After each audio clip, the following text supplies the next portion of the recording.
Hi, I'm here for the fourth part of my Code Geass character ranking. I'm hoping that I can get through my top 10 in this part. In 10th place is Anya Allstream. Anya is a character that started off very mysterious, and she didn't seem to be that emotional. She had this really cool demeanor, and the mysteriousness of the character was fascinating. Then, after learning about what happened to her character, she became an even more interesting character and one of the most sympathetic characters in the whole show. And seeing what goes on with her character and how her storyline's resolved, it's really good stuff. Brilliantly well done, where she seemed like a character that was just a character that's there with Suzaku and Gino and just a little bit mysterious, but just there for some fun moments, and she ends up being incredibly important, and that was really fascinating. In ninth place is Colin Stotfeld. Colin is just simply a character that just feels like she just screams awesomeness with her mere presence.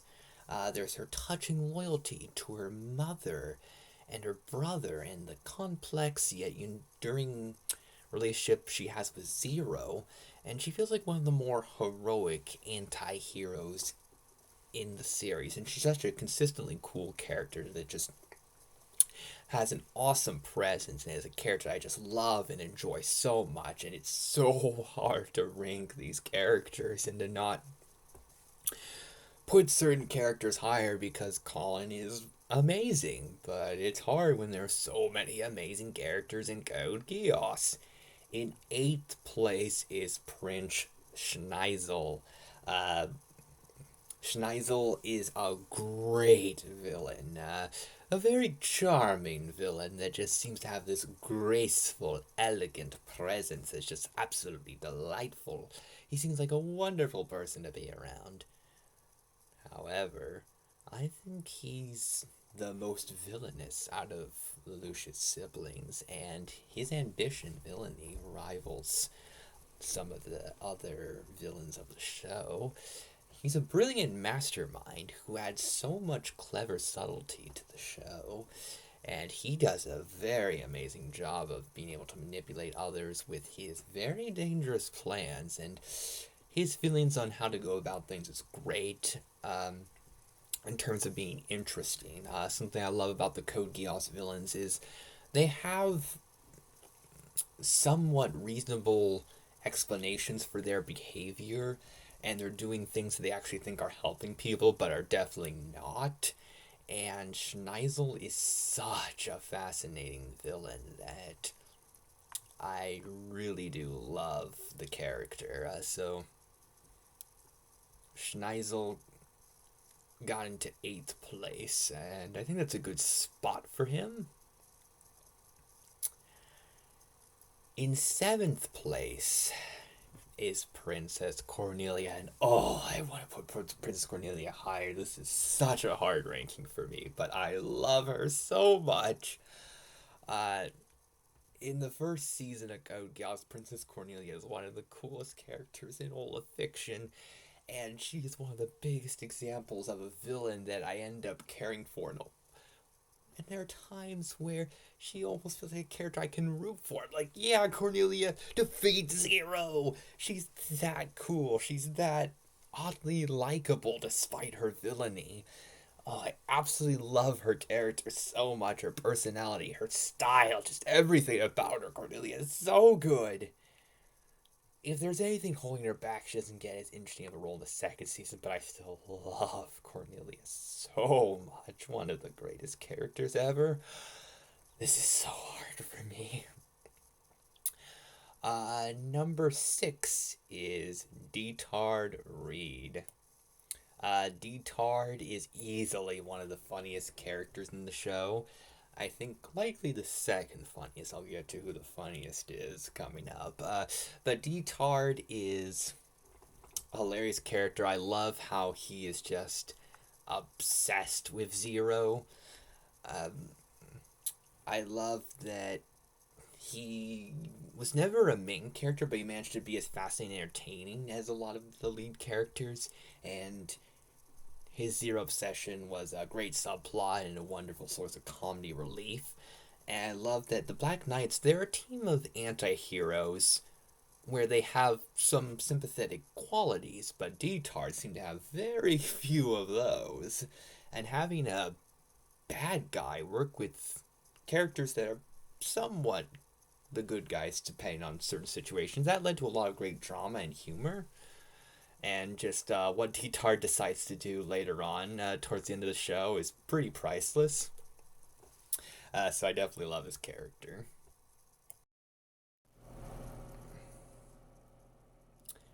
Hi. Just took a little break there, but in fifth place, this is so hard for me. In fifth place is C2. I love C2. She is one of the coolest characters. There's just everything about her, her design, her backstory, her demeanor. She's just awesome and amazing, and she's so mysterious, and she goes through so much nuance, and how she's able to go from being an incredibly pessimistic character and become more optimistic. And there's so much beauty to her storyline and so many emotional, meaningful things, and her interactions with Lelouch are incredible. And together, Lelouch and C2, one of the coolest duos out there, not just from an anime, but just really in fiction in general, and their interactions, how they're able to connect to each other. And C2 is so delightfully sassy, she's hilarious, she's cute, she's just amazing in so many ways, and this is so hard for me, but she did get the fifth spot. I could definitely understand why somebody would put her in the top spot. This is so hard for me. And I actually had to pause and even just think about it. It's like, am I really gonna put C2 in fifth place? But yeah, I put C2 in fifth place, and I'm sorry to you, C2. I love you, C2, but you are in fifth place. I am sorry. And putting C2 in fifth place was hard. Well, my fourth place ranking, that is also hard for me. I can hardly believe I'm doing this, but not everybody can have the top spot, so I'm just gonna go ahead and say it. And this could be a really huge hot take. This could be the biggest one. Number 4 is Lelouch Ramperouge Zero. I love Lelouch. He's one of the coolest main characters from an anime. He is one of the most nuanced, interesting characters that there's been in such a long time. I love the complexity of him, where at times he can appear as a sympathetic and likable anti-hero, and other times come across as a misguided villain. He does so many eyebrow-raising things, but he also has a understandable reason behind his bad deeds, so where he can come across as a villain, he can feel like a hero, he can feel like so many different things. The amount of great layers to his character is fantastic. He is just so consistently cool and amazing. I love Lelouch, and this is so hard. I feel like there's no way to fully know how hard this is for me to put him in fourth place. This feels ridiculous. And if this were most shows, he could easily be number 1, but there's so many characters in Code Geass. I love this. This is so hard for me, but yes. Lelouch is fourth place, and like C2, I feel like I have to apologize. I'm sorry, Lelouch. You didn't even make the top 3, and I know that could come across as ridiculous, but it's true. Lelouch is number 4. And I don't think anybody will agree with my number 3, but I actually even considered putting this character lower, but I decided to put him up as high as I am. Number 3 is Emperor Charles. Now, I put Charles this high because of what an interesting character is. Like Lelouch, he's very interesting. And Emperor Charles is one of the most interesting lead villains I've seen in fiction. And when the series started out, Charles seemed to be just purely despicable, and he seemed to have no redeeming qualities. However, he has a very complex, interesting worldview that makes him incredibly fascinating. And I thought it was groundbreaking where there was a villain who often feels like one of the most despicable, misguided villains I'd ever seen.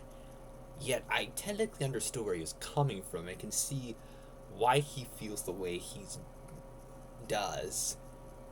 It's definitely wrong, but it's fascinating. It shows to me that there's good in a lot of people, even some of the evilest people, and I hope that even the evilest people can find redemption.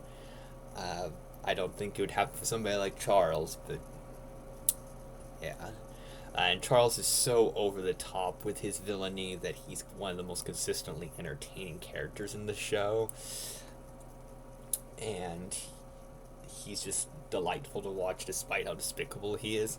And then there's number two, Professor Lloyd. I love Lloyd Asplund. I think that he is the funniest supporting character in anime that I've ever seen. And for me, he's often been the definitive comedy relief, the best comedy relief, where he's a character that he is Suzaku's boss. He is this important, brilliant scientist, so he's not a pointless character, but there are scenes that feel like they're there so Lloyd can be funny and add some entertainment. And he's one of the most entertaining characters out there. His voice is just absolutely delightful. He is so delightfully enjoyable. I just love him so much. Just pretty much just the sound of his voice, and pretty much just anytime he does anything, and pretty much just everything from his design, just every action, every sassy remark. Lloyd is just an absolute delight of a character that I love so deeply. And even though he doesn't get involved in the main story as much as I want to, he still got to second place because I just enjoy him that much. But he's not my number one. My number one is Shirley Finetti. And when I was figuring out my Code Geass character ranking, I originally had Shirley lower. There was a time where I thought she wouldn't even be the top five. But I couldn't do it. I felt like Shirley had to be my number one.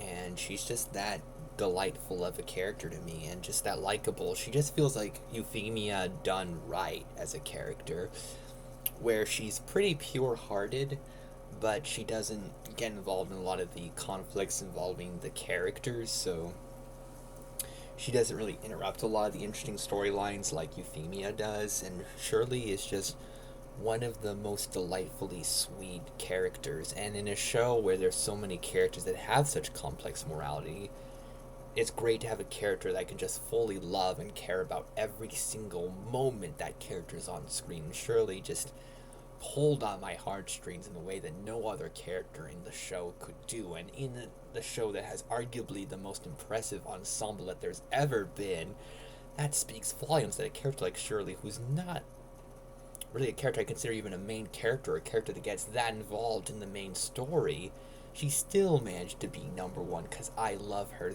that much, and she's just one of the most precious characters that just, even just her mere presence could just bring happiness and joy to my heart and to my life in general. So Shirley, I felt like had to be my number one. And you can let me know what you think of my top 10.